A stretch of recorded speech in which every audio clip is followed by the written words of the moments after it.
ಈ ಚಳಿಗಾಲ ಬಂತಂದ್ರೆ ಸಾಕ್ರಿ ನಾವು ನಮ್ಮ ಹೆಲ್ತ್ ಬಗ್ಗೆ ಸ್ವಲ್ಪ ಎಕ್ಸ್ಟ್ರಾ ಕಾಳಜಿ ವಹಿಸ್ಬೇಕಾಗ್ತದೆ ರೀ ಖರೆಯಲ್ಲೇನ್ರಿ. ಅದಕ್ಕೆ ಇವತ್ತು ನಾನು ನಮ್ಮದು ಅಮ್ಮಂದು ಅಜ್ಜಿ ಕಾಲದ್ದು ಒಂದು ರೆಸಿಪಿ ತೊಗೊಂಡು ಬಂದೀನಿ ರೀ.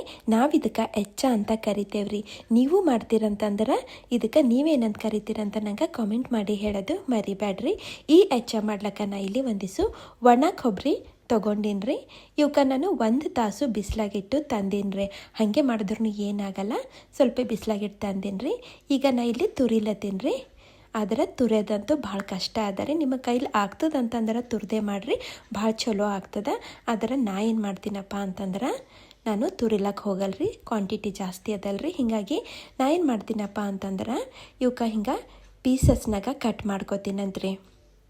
ನೋಡಿರಿ, ಭಾಳ ಜಲ್ದಿ ನಾವು ಕಟ್ ಮಾಡ್ಕೋಬೋದು. ಹಿಂಗೆ ಸಣ್ಣ ಸಣ್ಣ ಪೀಸಸ್ನಾಗ ಎಲ್ಲ ಗುಂಡುಗಳಿಗೆ ಅಂದ್ರೆ ಕೊಬ್ಬರಿ ಗುಂಡುಗಳಿಗೆ ನಾನು ಇದೇ ಥರ ಕಟ್ ಮಾಡಿ ತಂದೀನಿ ನೋಡ್ರಿ. ಇಷ್ಟ ಆಗ್ಯಾವಲ್ರಿ. ಈಗ ಇವಕ್ಕೇನು ಮಾಡ್ತೀನಪ್ಪ ಅಂತಂದ್ರೆ ಒಂದು ಮಿಕ್ಸಿ ಜಾರ್ ತೊಗೋತೀನಿ ರೀ. ಸ್ವಲ್ಪ ಕ್ವಾಂಟಿಟಿನಾಗ ಈ ಕೊಬ್ಬರಿ ತುಕಡಿಗಳೇನವಲ್ರಿ ಅವೆಲ್ಲ ಹಾಕೋತಾ ಹೋಗ್ತೀನಂತ್ರಿ. ಮತ್ತು ಇದಕ್ಕೆ ಗ್ರೈಂಡ್ ಮಾಡ್ಕೊಂಡು ತರ್ತೀನಂತ್ರಿ. ಅಂದ್ರೆ ಪೂರ್ತಿ ಪೌಡರ್ನು ಮಾಡ್ಕೊಂಡು ಬರ್ಲಕ್ಕ ಹೋಗಬೇಡ್ರಿ. ಈಗ ನಿಮ್ಗೆ ನಾನು ತೋರಿಸ್ತೀನಂತ ಈ ಥರ ಒಂದು ಜರಡಿ ತೊಗೊಂಡೇನು ಮಾಡಿರಿ, ಇದ್ರಾಗ ಜರಡಿ ಹಿಡ್ಕೊತಾ ಹೋಗ್ಬೇಕಾಗ್ತದ್ರಿ. ಅಂದ್ರೇನು ಎಲ್ಲ ಈವನ್ನಾಗಿ ಆಗ್ಬೇಕಲ್ರಿ. ಹೀಗಾಗಿ ನಾನು ಜರಡಿ ಹಿಡ್ಕೊಳತ್ತೀನಿ ನೋಡ್ರಿ. ಹಿಂಗೆ ಸ್ವಲ್ಪ ಈ ಥರ ಗ್ರೈಂಡ್ ಆಗ್ಲಾರ್ದೆಲ್ಲ ಹಿಂಗೆ ಮ್ಯಾಲೆ ಉಳ್ಕೋತದಲ್ರಿ, ಅದಕ್ಕೂ ಏನು ಮಾಡಬೇಕು, ಅದೇ ಜಾರ್ನಾಗ ಹಾಕಿ ಮತ್ತು ಇನ್ನೊಂದಿಸು ಈ ಪೀಸಸ್ ಅಂದ್ರೇನು ಕೊಬ್ಬರಿದು ಪೀಸಸ್ ಅವಲ್ರಿ ಅವು ತಂದು ಇದ್ರಾಗ ಹಾಕಿ ಮತ್ತು ಇದಕ್ಕೆ ಗ್ರೈಂಡ್ ಮಾಡಿಕೊಂಡು ತರ್ತೀನಂತ್ರಿ. ಇದೇ ಥರ ನಾವು ಮಾಡ್ಕೋತಾ ಹೋಗ್ಬೇಕಾಗ್ತದ್ರಿ. ನಾ ಇಲ್ಲಿ ಒಂದು 3 ಬ್ಯಾಚಸ್ನಾಗ ನಾನು ಗ್ರೈಂಡ್ ಮಾಡಿಕೊಂಡು ತಂದೀನಿ. ಮತ್ತು ಅದೇ ಥರ ನಾನು ಜರಡಿ ಹಿಡ್ಕೋತಾ ಹೋಗೇನ್ರಿ. ಸೇಮ್ ನಾವೀಗ ತುರಿದುರ ಹೆಂಗೆ ಬರ್ತದಲ್ರಿ ಅದೇ ಥರ ಬರ್ತದ. ಅಷ್ಟೇ ಈ ಥರ ಜರಡಿ ಇರಬೇಕಾಗ್ತದೆ. ಸ್ವಲ್ಪ ದಪ್ಪ ಹೋಲ್ಗಳಿದ್ದು ಅಂತಂದ್ರೆ ಭಾಳ ಜಲ್ದಿ ನಾವಿದು ಮಾಡ್ಕೋಬೋದು. ನೋಡ್ರಿ, ಈ ಥರ ಆಗ್ಯದ್ರಿ. ಉಳಿದಿದ್ನು ಎಲ್ಲನ ಇದೇ ಥರ ಗ್ರೈಂಡ್ ಮಾಡಿಕೊಂಡು ಜರಡಿ ಹಿಡ್ಕೊಂಡು ನಿಮ್ಗೆ ತಂದು ತೋರಿಸ್ತೀನಂತ್ರಿ.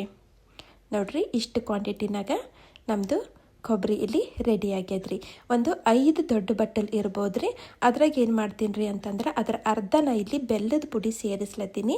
ಬೇಕಾದರೆ ನಿಮ್ಮಲ್ಲಿ ಬೆಲ್ಲದ ಪುಡಿ ಇಲ್ಲ ಅಂತಂದ್ರೆ ಏನು ಮಾಡಿರಿ, ಬೆಲ್ಲ ಕುಟ್ಟಿನೂ ಅದನ್ನು ಜರಡಿ ಹಿಡಿದು ಹಾಕ್ರಿ ನಡೀತದೆ. ಇಲ್ಲ ಅದು ಬೇಡಪ್ಪ ಅಂತಂದ್ರೆ ಸಕ್ರೆ ಹಾಕ್ತೀನಿ ಅಂತಂದ್ರೆ ಸಕ್ರೆ ಸ್ವಲ್ಪ ಅವಳ ಚವಳ ಗ್ರೈಂಡ್ ಮಾಡ್ಕೊಂಡು ತಂದು ಹಾಕ್ರಿ ನಡೀತದೆ. ರುಚಿ ನಿಮ್ಮ ಮೇಲೆ ಬಿಟ್ಟಿದ್ರೆ ಅಡ್ಜಸ್ಟ್ ಮಾಡ್ಕೋರಿ.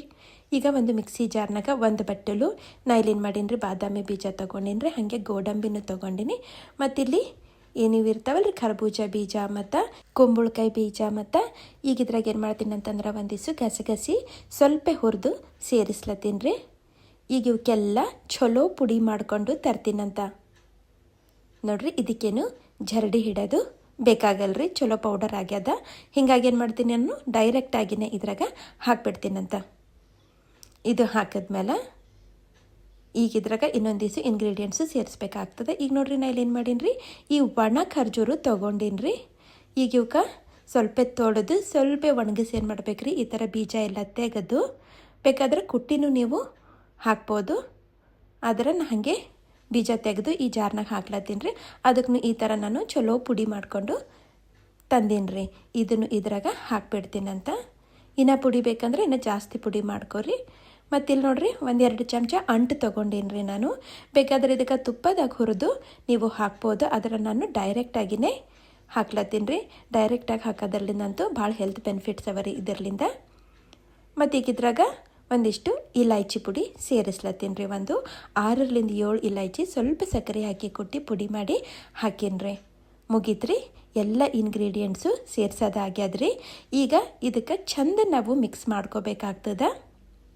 ಹಿಂದಿನ ಕಾಲದಾಗ ಈ ಥರ ಮಾಡಿಟ್ಟು ಈ ಬಾಣಂತಿಯರು ಇರ್ತಾರಲ್ರಿ, ಅವ್ರಿಗೆ ದಿನ ಒಂದೊಂದು ಬಟ್ಟಲು ಹಾಲಿನ ಸರಿ ಕೊಡ್ತಿದ್ರಿ. ಇದರಿಂದ ಅವ್ರದ್ದು ಸೊಂಟನೂ ಗಟ್ಟ ಆಗ್ತಿತ್ತು ಅಂತ ಹೇಳ್ತಾರೆ ರೀ ಹಳಿ ಮಂದಿ ಎಲ್ಲ.